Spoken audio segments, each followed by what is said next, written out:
مشہور ہو گیا کہ سیدنا عثمان غنی رضی اللہ تعالیٰ عنہ کو شہید کر دیا گیا۔ نبی کریم صلی اللہ علیہ وسلم نے تمام صحابہ کرام کو درخت کے نیچے جمع فرمایا۔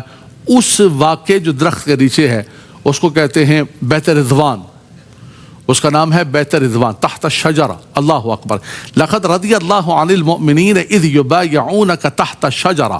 اللہ تبارک و تعالیٰ راضی ہو گیا ان مومنین سے اے حبیب جنہوں نے درخت کے نیچے سارے صحابہ کرام جمع ہیں۔ اللہ اکبر۔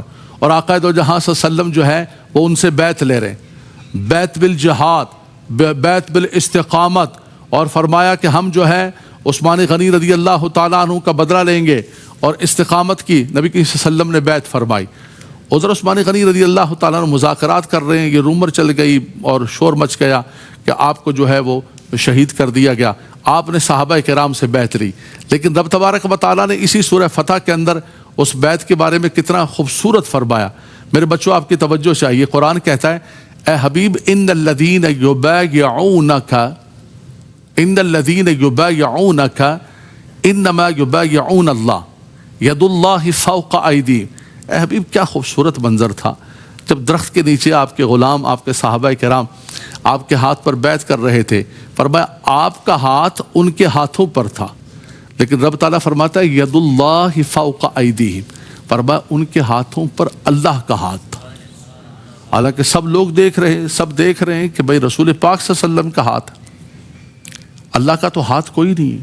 اللہ جسم سے جسمانیت سے بچو، جسم سے جسمانیت سے پاک ہے۔ بتاؤ نا، پاک اللہ تبارک و تعالیٰ پاک ہے جسم جسمانیت سے، لیکن یدود قرآن کے اندر آیا ید بلا کیف، فرمایا کہ ید اللہ فوق ایدیہم۔ اے حبیب کیا منظر تھا، آپ کا ہاتھ ان کے ہاتھوں پر تھا، آپ بیعت لے رہے تھے، لیکن وہ آپ کا ہاتھ نہیں اللہ کا ہاتھ تھا۔ سب دیکھ رہے ہیں کہ رسول پاک کا ہاتھ۔ وما رمیت اذ رمیت ولکن اللہ رما، فرمایا حبیب آپ پھینک رہے تھے، آپ نہیں پھینک رہے تھے، اللہ پھینک رہا تھا۔ حالانکہ سب دیکھ رہے رسول پاک صلی اللہ علیہ وسلم پھینک رہے۔ دونوں آیات طیبات کو ملانے کے بعد اعلیٰ حضرت امام اہل سنت نے اس کا بڑا خوبصورت ترجمہ کیا۔ فرمایا اس کا نتیجہ اتنا نکلتا ہے کہ میں تو مالک ہی کہوں گا کہ ہو مالک کے حبیب، یعنی محبوب و محب میں نہیں میرا تیرا۔ فرمایا یہاں میرا تیرا کا ہے ہی نہیں ہے، یہاں تو سب کچھ جو رب کا ہے وہ رب کے حبیب کا ہے۔ اللہ اکبر۔ اطیع اللہ و اطیع الرسول من یطع الرسول فقد اطاع اللہ۔ اللہ کی اطاعت کرو، ادھر دیکھو، اللہ کی اطاعت کرو، اللہ کے رسول کی اطاعت کرو۔ یاروں نے سمجھا کہ شاید اللہ کی اطاعت الگ ہے، اللہ کے رسول کی اطاعت الگ ہے۔ رب نے اعلان فرما دیا نہیں نہیں نہیں نہیں، من یطع الرسول فقد اطاع اللہ۔ جس نے رسول خدا کی اطاعت کی اس نے اللہ کی اطاعت کی۔ رسول خدا کی اطاعت کرنا اللہ کی اطاعت کرنا ہے، رسول خدا کا عطا کرنا اللہ کا عطا کرنا ہے۔ ان کو کس نے غنی کیا، کس نے غنی کر دیا، کہاں سے؟ فرمایا اغناہم اللہ ورسولہ من فضلہ۔ یہ جو ہی ضمیر ہے بیٹا یہ واحد کی ضمیر ہے، یہ من کل واحد کے تحت روٹی۔ اللہ نے غنی کیا، اللہ کے رسول نے غنی کیا۔ اللہ اکبر۔ فرمایا اللہ کے ولی بننا چاہتے ہو، اللہ کے پیارے بننا چاہتے ہو، اللہ کے محبوب بننا چاہتے ہو، آؤ تمہیں راستہ بتاتے ہیں۔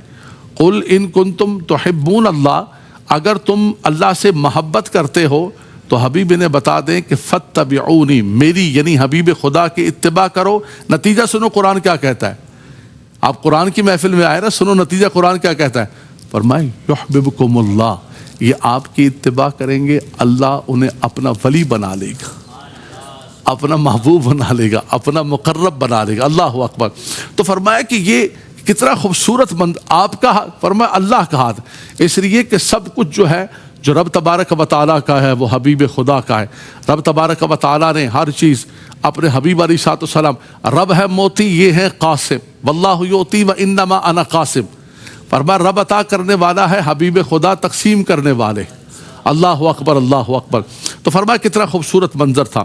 اور جو ہے بعد میں سیدنا عثمان غنی رضی اللہ تعالیٰ عنہ واپس تشریف لے آئے اور صلح حدیبیہ کا واقعہ ہو گیا۔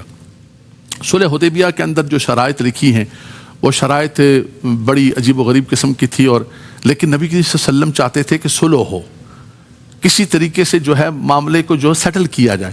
اچھا میرے بچوں، ایک آپ کو بڑی عجیب و غریب قسم کی بات بتاؤں۔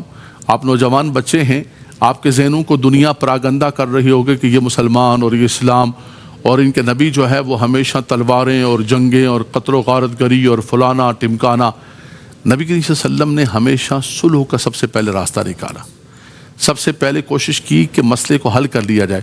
مدینہ منورہ شریف تشریف لائے، مدینہ کے اندر یہودی آباد تھے، ان کے ساتھ میثاق مدینہ کیا، میثاق کیا ان کے ساتھ، میثاق مدینہ، اللہ اکبر، کہ بھائی کسی طریقے سے ہم مل جل کے رہتے ہیں، کچھ ایسی چیزیں طے کر لیتے ہیں۔ یہ صلح حدیبیہ، اس کے اندر کنڈیشنز ایسی تھیں کہ بھائی مدینے سے کوئی مکہ مکرمہ چلا جائے گا بھاگ کے تو اس کو واپس نہیں کریں گے، لیکن مکہ سے کوئی آئے گا مسلمان ہو کر تو اس کو واپس کرنا پڑے گا۔ صحابہ کرام بڑے پریشان، سیدنا عمر فاروق رضی اللہ عنہ، لیکن رسول خدا سیدنا صدیق اکبر نے فرمایا کہ رسول خدا جو کر رہے ہیں وہ بہتر کر رہے ہیں، اللہ اکبر۔ اور پھر آپ دیکھیں قرآن کیا کہتا ہے کہ یہ جو صلح حدیبیہ تھی، اس کا نتیجہ کیا نکلا؟ وَأَصَابَهُمْ فَتْحًا قَرِيبًا، ان قریب رب تبارک و تعالیٰ آپ کو فتح کا انعام، پہلے فتح خیبر ہوئی اور اس کے بعد پھر فتح مکہ اللہ تبارک و تعالیٰ نے فتح مبین عطا فرمائی۔ اِنَّا فَتَحْنَا لَكَ فَتْحًا مُبِينًا لِيَغْفِرَ لَكَ اللَّهُ مَا تَقَدَّمَ مِنْ ذَنْبِكَ وَمَا تَأَخَّرَ وَيُتِمَّ نِعْمَتَهُ عَلَيْكَ وَيَهْدِيَكَ صِرَاطًا مُسْتَقِيمًا وَيَنْصُرَكَ اللَّهُ نَصْرًا عَزِيزًا، نصرت عظیم رب تبارک و تعالیٰ نے اپنے حبیب علیہ السلام کو عطا فرمائی۔ یہاں دو چیزیں بس یاد رکھنے میں کلوز کرتا ہوں۔ ایک تو دیکھیں تمام صحابہ کرام کے لیے اللہ نے اعلان کر دیا کہ رضی اللہ عن المؤمنین، اللہ راضی ہو گیا ان مومنین سے۔ پتہ چلا کہ جن سے اللہ راضی ہو چکا ہو ان کے مقام و مرتبے کا کیا کہنا۔ دوسرا فرمایا فعلیم ما فی قلوبہم، اللہ کو معلوم تھا کہ ان کے دلوں کے اندر کیا ہے، یعنی ان کی زبانیں اور ان کے دل یکساں تھے۔ آج ہم بات کرتے ہیں نا، زبان پہ کچھ اور ہے، دل میں کچھ اور ہے، انسان کہتا ہے یار چلو یار ٹھیک ہے تھوڑا سا کر لو، لیکن فرمایا کہ یہ صحابہ کرام ہیں جن کے دل اور دن کی زبانیں یکساں ہیں۔ منافقین کے بارے میں اسی صورت کے اندر فرمایا کہ ان کی زبانیں کچھ اور کہتی ہیں، ان کے دل کچھ اور کہتے ہیں، اللہ اکبر۔ یقولون بألسنتہم ما لیس فی قلوبہم، منافقین کے بارے میں سیقول المخلفون من الاعراب شغلتنا اموالنا واہلنا فاستغفر لنا یقولون بألسنتہم ما لیس فی قلوبہم، کہ حضور کے پاس آ کے کہنے لگے ہم پھنس گئے تھے، یہ ہو گیا تھا، مالوں کے اندر اہل کے اندر پھنسے رہے۔ فرمایا حبیب یہ ان کی زبانوں پر جو کچھ ہے وہ ان کے دلوں میں نہیں ہے، لیکن اپنے محبوب کے صحابہ کے لیے رب تعالیٰ گواہی دے رہا ہے، کوئی اور نہیں، کوئی عالم نہیں، کوئی مجدد نہیں، کوئی اور نہیں، بلکہ رب تعالیٰ گواہی دے رہا ہے کہ ہم جانتے ہیں کہ محبوب کے غلاموں کے دلوں کے اندر کیا ہے۔ اور پھر اللہ نے ان پر سکینے کا نزول فرمایا اور اللہ نے ان کو فتح مبین عطا فرمائی۔ اللہ تبارک و تعالیٰ صحابہ کرام کی برکتیں عطا فرمائے اور صحابہ کرام سے محبت عطا فرمائے، اور بالخصوص سیدنا عثمان غنی ذو النورین، ان کی محبت پر، ان کی عقیدت پر، ان کی تعظیم پر جو عقائد و جہاں صلی اللہ علیہ وسلم کے ساتھ ہوئی، رب تبارک و تعالیٰ اسے قبول و منظور فرمائے۔ آخر دعوانا ان الحمد للہ رب العالمین۔